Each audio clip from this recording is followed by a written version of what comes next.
Imagine the quiet streets of Coventry, England, in the late 1920s.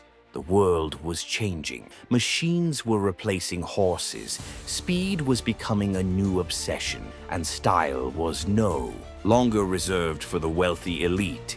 Among the hum of factories and the smell of steel, a young man named William Lyons dared to dream. His vision wasn't just about building cars. No, he wanted to build sculptures on wheels, machines that blended elegance with power, beauty with performance. This wasn't Detroit with its massive assembly lines. This was Britain, still shaking off the dust of war, where every idea had to fight for survival. Yet from this unlikely place, a company would rise to challenge the titans of luxury: Mercedes, Bentley, even Rolls-Royce. Its name, Jaguar. What began as a small sidecar company would evolve into a brand that not only redefined luxury, but also won on racetracks, starred in Hollywood, and became a symbol of Britain's spirit. Fast, stylish, and unapologetically bold. This is not just the history of a car company. This is the full saga of Jaguar, the luxury vehicle that roared louder than the rest. The birth of a legend, 1920s to 1930s. The story of Jaguar does not begin with sleek sports cars or luxury sedans. It begins with two young men, a dream, and a motorcycle. In 1922, William Lyons and William Walmsley, both passionate about mechanics and design, founded the Swallow Sidecar Company in Blackpool, England. At that time, the motor industry was still young, and motorcycles were often more accessible than cars. But sidecars, though useful, were usually plain and unimaginative. Lyons and Walmsley thought differently. To them, a sidecar could be more than a bolt-on utility box. It could be elegant, stylish, and even fashionable. Their early sidecars stood out for their flowing lines, polished metalwork, and attention to detail. Riders noticed the Swallow Sidecar was not only practical, but also something you could be proud to own. A small luxury at a time when post-World War I, Britain was recovering from hardship. The gamble worked, and Swallow Sidecar quickly gained a reputation for bringing artistry into everyday motoring. By the mid-1920s, Lyons was thinking bigger. Cars were slowly becoming more accessible, but most affordable models were basic and boxy. Lyons, who had an eye for design and a flair for marketing, believed there was a gap in the market. Why couldn't inexpensive cars also look stylish? Why couldn't someone buy something affordable that still had the presence of a luxury automobile? This question shaped the next chapter of Swallow's story. The opportunity came with the Austin 7, Britain's baby car. Cheap, cheerful, and reliable, the Austin 7 was a huge hit among the middle class, but visually, it lacked charm. Lyons and Walmsley decided to rebody the car, taking the bare chassis and adding their own flowing, elegant bodywork. The result was the Austin 7 Swallow, and it was unlike anything else in its price bracket. Smooth curves, a polished grille, and a touch of luxury transformed a humble runabout into something aspirational. Customers loved it.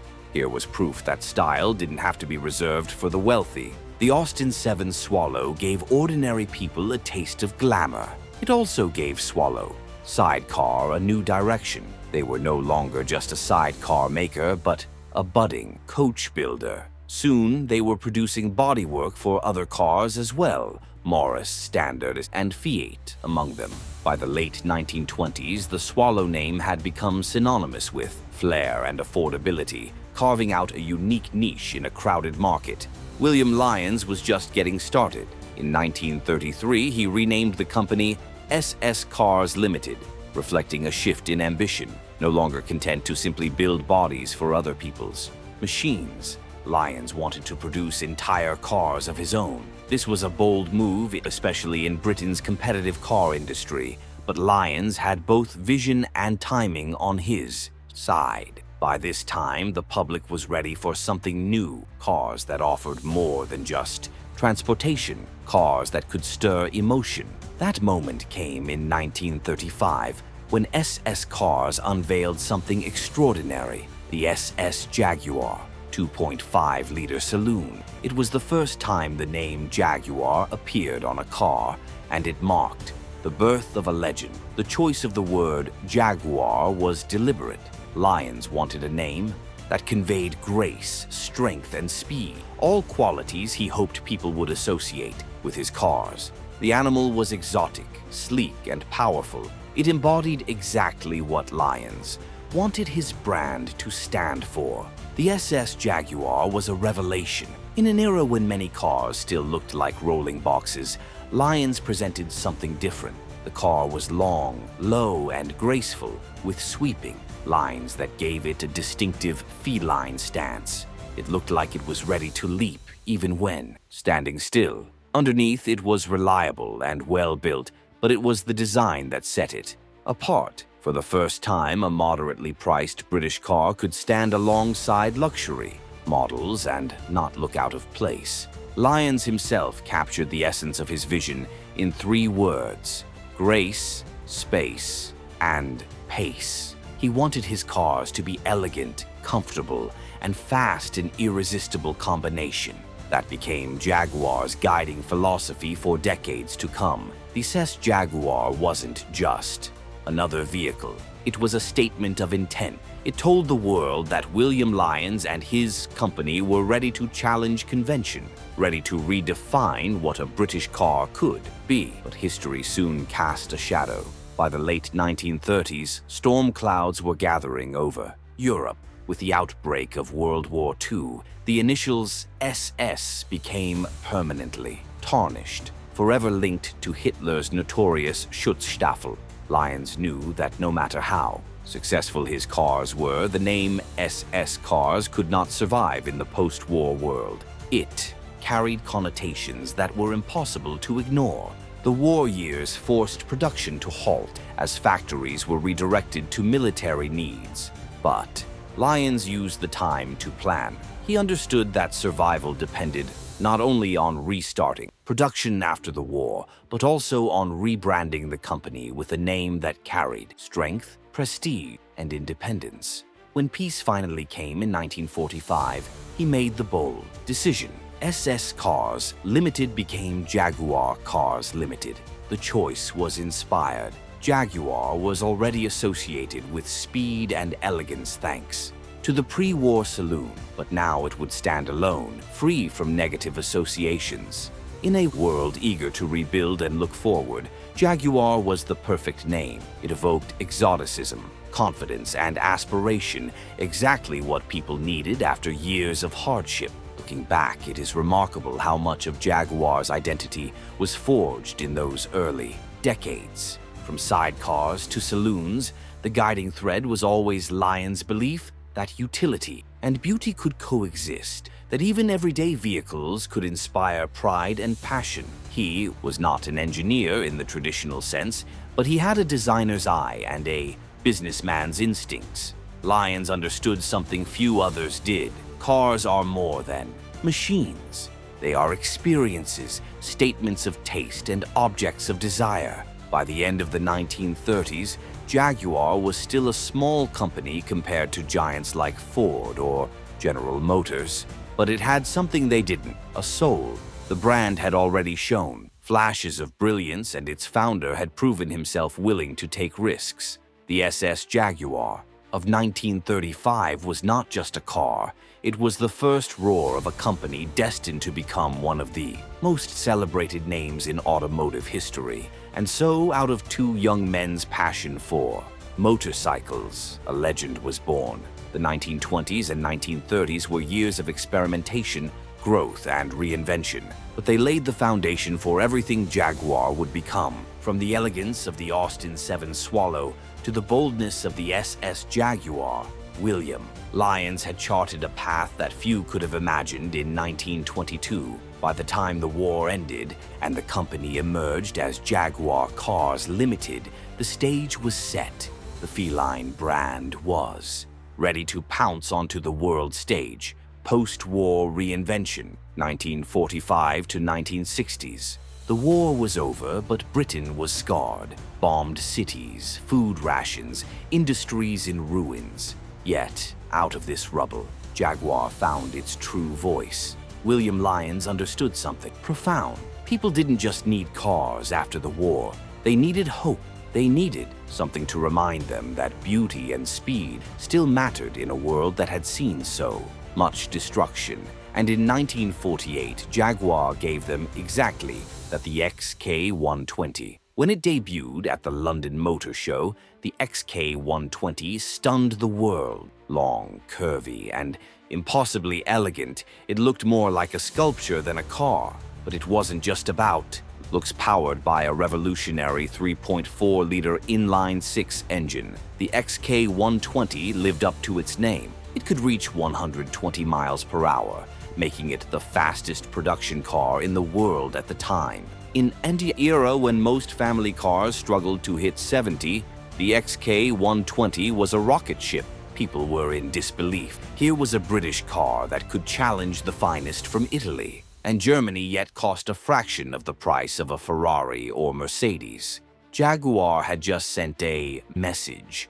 Luxury and speed didn't have to be exclusive, but Lyons wasn't done. He believed racing was the ultimate test for a car and the ultimate marketing tool. Win on Sunday, sell on Monday wasn't just an American phrase. Jaguar made it a global truth. In 1951, Jaguar entered the 24 Hours of Le Mans with the XK120's racing cousin, the C-Type.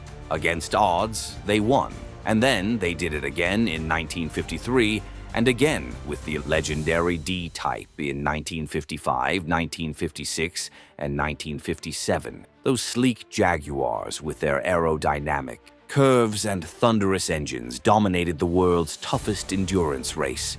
The victories weren't just trophies, they were proof that Jaguar wasn't just building luxury cars. They were building world-class machines that could endure 24 hours of hell at top speed and still come out victorious. Hollywood noticed. Celebrities, aristocrats, and racing legends all wanted Jaguars.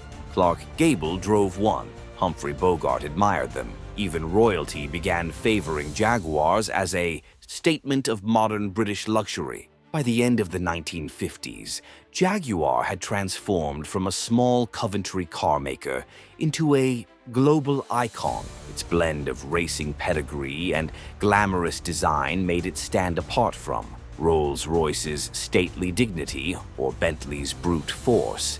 Jaguar was different. It was fast and rebellious, and then came the car that cemented Jaguar's place in history, the E-Type, unveiled in 1961. But that belongs to the golden age of style and power, 1960s to 1980s. If the 1950s made Jaguar a respected name, the 1960s made it immortal. In 1961, at the Geneva Motor Show, Jaguar unveiled the car that would forever change the world's idea of beauty on wheels, the E-Type. The moment it appeared, the crowd gasped. It wasn't just another sports car, it was something else entirely. With its impossibly long hood, low stance, and sculpted curves, the E-Type looked like it had been designed by the wind itself. It was elegance fused with aggression, a piece of rolling art. Even Enzo Ferrari, the man behind Italy's most exotic machines, couldn't resist. He reportedly called the E-Type the most beautiful car ever made. Coming from him, it was the ultimate compliment, but Jaguar wasn't just selling looks. Beneath that sleek body was the company's racing DNA, proven in Le Mans victories. The E-Type could hit 150 miles per hour, accelerate like few others in its class, and yet cost only a fraction of what Ferrari or Aston Martin demanded. For the first time, breathtaking performance wasn't reserved for the ultra-rich. It was attainable. The world noticed. Rock stars, actors, and aristocrats lined up for one. Frank Sinatra famously told his dealer, "I want that car and I want it now." The E-Type became more than a machine. It became a cultural phenomenon. In the swinging 60s, it was as iconic as the Beatles, James Bond, or miniskirts. It wasn't just a car you drove, it was a lifestyle, a symbol of freedom, glamour, and speed. Jaguar had captured lightning in a bottle. The brand was on top of the world. The cracks begin to show. Success is never permanent. As the 1970s dawned, storm clouds gathered. The 1973 oil crisis turned the automotive world upside down. Suddenly, big, fast, fuel-thirsty cars seemed out of step with the times. On top of that, America, Jaguar's biggest export market, was tightening regulation.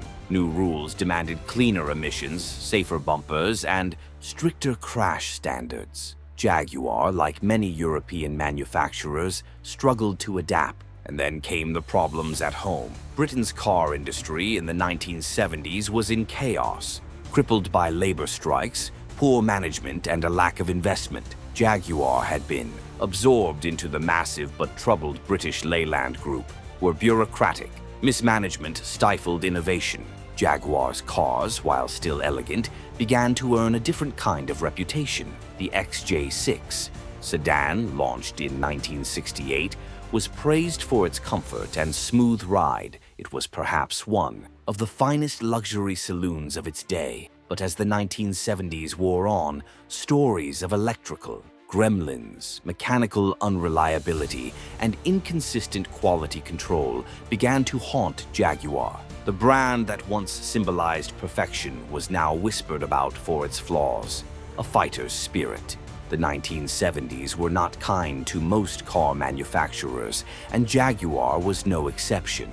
The oil crisis, tightening emissions regulations, and increasing competition from German luxury brands all weighed heavily on the company. Yet, even in this turbulent decade, Jaguar refused to fade into obscurity. Beneath the surface of financial struggles and industry challenges, there was still a fire in the brand's soul, a determination to fight for its place in the world. That fighting spirit took shape in 1975 with the launch of a brand new sports car, the Jaguar XJS. The timing was risky. The legendary E-Type, widely regarded as one of the most beautiful cars ever built, had just been retired. Replacing such an icon was no easy task. How could Jaguar possibly follow up on a car that had graced museum halls and posters around the world? The answer was not to imitate, but to dare something different. The XJS was bold, angular, and unmistakably modern for its time. Its shape was a sharp contrast to the flowing, almost sensual curves of the E-Type. The long bonnet remained hinting at Jaguar's tradition of power, but the squared-off roofline and flying buttress rear pillars gave it a futuristic edge. It was as if Jaguar had leaped from the 1960s straight into the 1980s, skipping over the conservatism of the 1970s altogether. Not everyone loved it. Purists who had worshipped the E-Type's elegance were shocked. How could Jaguar abandon those fluid lines for something so geometric? Critics sneered that the XJS looked too heavy, too modern, too much of a departure from what had come before. Yet history would show that Jaguar was not wrong. It was simply ahead of its time. Beneath the divisive styling lay one of Jaguar's greatest engineering treasures, the 5.3-liter V12 engine. Smooth as silk and astonishingly refined, this engine was the heart and soul of the XJS. Few cars in the world could match the way it delivered power effortlessly, quietly, almost without vibration. Press the accelerator and the big cat surged forward with a confidence that was grander tourer than raw sports car. The XJS was not designed for quick dashes around tight corners. It was built for devouring long distances at high speed, in absolute comfort, and that's where the XJS found its identity. It was not the successor to the E-Type, it was something new entirely, a luxury grand tourer capable of whisking its occupants across countries in a single day without breaking a sweat. This wasn't just performance. It was performance wrapped in sophistication. In many ways, it reflected Jaguar's own spirit at the time, wounded, criticized, but still capable of showing grace and strength when it mattered most. Over time, the XJS silenced many of its doubters. Its refinement, reliability improvements, and sheer competence won fans, particularly in the US market where buyers appreciated its comfort and V12 smoothness. What began as a controversial design slowly matured into a cult classic, proving that Jaguar's willingness to take risks could still pay off. While the XJS carried Jaguar's sporting flag, the company's sedans remained its backbone. The XJ series, first introduced in the late 1960s, continued to embody the essence of Jaguar luxury throughout the 1970s. Plush interiors with polished wood, veneers, and soft leather seats gave every passenger a sense of old-world refinement. The ride was famously smooth, gliding over bumps with a grace that made rival sedans feel stiff and clinical by comparison. Even when Jaguar faced financial instability, quality concerns, and competition from Mercedes-Benz and BMW, the XJ sedan carried an aura those rivals could not quite replicate. German cars might have been more consistent, more clinical, but they lacked the soulful charm that Jaguar exuded. Sitting inside an XJ was not just about transport, it was about atmosphere, about the sense that you were part of something special and uniquely British. This was Jaguar's fighter's spirit in action. In a decade when many thought the brand might stumble into irrelevance, it refused to compromise its core values.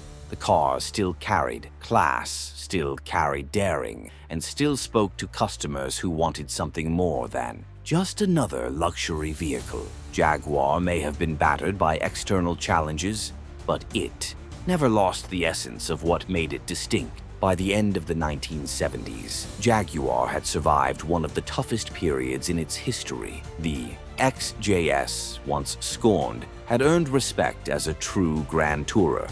The XJ sedans still offered unmatched comfort and elegance. And through it all, Jaguar proved that resilience was as much a part of its DNA as grace and performance. The brand showed the world that even when knocked down, a true fighter finds a way to rise again. The golden age tested. The 1960s had been a golden crown, a time when Jaguar was the car of kings, celebrities, and dreamers. But the 1970s and early 1980s were different. The company's survival was constantly in question.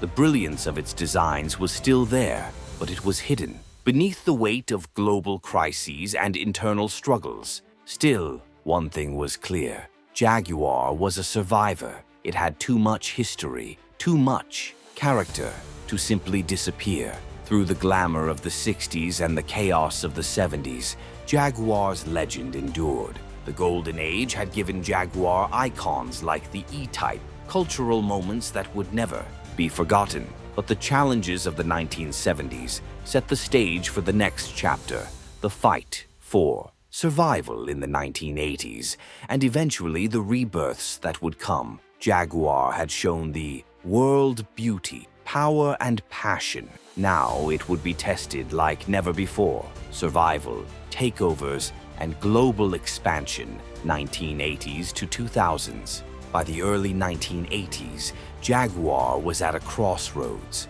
The glory of the E-Type era had faded. British Leyland was collapsing under its own weight, and Jaguar's reputation was being threatened by stories of unreliable electronics and inconsistent build quality. But William, Lyons' dream refused to die. In 1984, Jaguar took a bold step.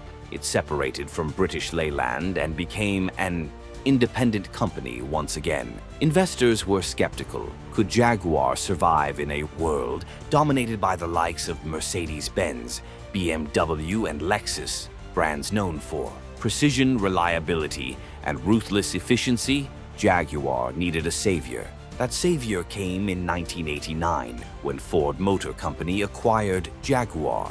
For the first time, the British marque had the deep pockets of an American giant behind it. Ford promised modernization, new factories, stricter quality control, and better global distribution. Under Ford's ownership, Jaguar began to transform. The XJ40 sedan, though developed earlier, was refined into a true competitor for German luxury sedans. The XK8, launched in 1996, brought back the spirit of the grand touring Jaguar coupe with smooth curves, reminiscent of the E-Type. It wasn't perfect, but it reminded the world that Jaguar could still make cars that stirred the soul. Ford's influence also expanded Jaguar's lineup. The company pushed into new markets, developing smaller sedans like the X-Type to rival BMW's 3 Series. While the X-Type never achieved the success Ford had hoped, it marked Jaguar's attempt to go mainstream and grow its customer base. The 1990s and early 2000s were a period of reinvention. Jaguar had a presence in Hollywood again, appearing in films and TV shows, symbolizing British luxury and style. Wealthy buyers across America and Europe once again saw Jaguar as a legitimate choice. But there was a problem. Ford, despite its investments, never seemed to fully understand Jaguar's essence. The cars became more modern, yes, but critics argued they were losing some of that old-world charm, that intangible blend of elegance and danger that had defined Jaguars of the past. By the mid-2000s, Ford itself was struggling. In 2008, facing financial crisis, it decided to sell Jaguar along with Land Rover. Many feared this was the end of the road for Jaguar, but fate had one more twist in store. That twist came from India. Modern Jaguar, tradition meets innovation. In 2008, the automotive world was in chaos. The global financial crisis was crushing companies, forcing giants to make desperate decisions. Among them was Ford Motor Company, which had invested heavily in Jaguar and Land Rover, but was itself bleeding billions of dollars. After years of struggling to make Jaguar profitable, Ford made a dramatic move. It sold Jaguar and Land Rover to an unlikely buyer, Tata Motors of India. The announcement shocked the industry. Journalists sneered, rivals laughed. Could a company from India, a nation not known for luxury cars, possibly manage 2 of Britain's most prestigious automotive brands? Many predicted disasters. But what came next turned those predictions upside down. The Tata takeover, a new dawn. Unlike Ford, which tried to micromanage Jaguar, Tata Motors took a different approach. They didn't strip Jaguar of its heritage. They didn't force American-style designs or cost-cutting shortcuts. Instead, Tata gave Jaguar something it desperately needed: patience, investment, and freedom. The new owners understood that luxury wasn't built overnight.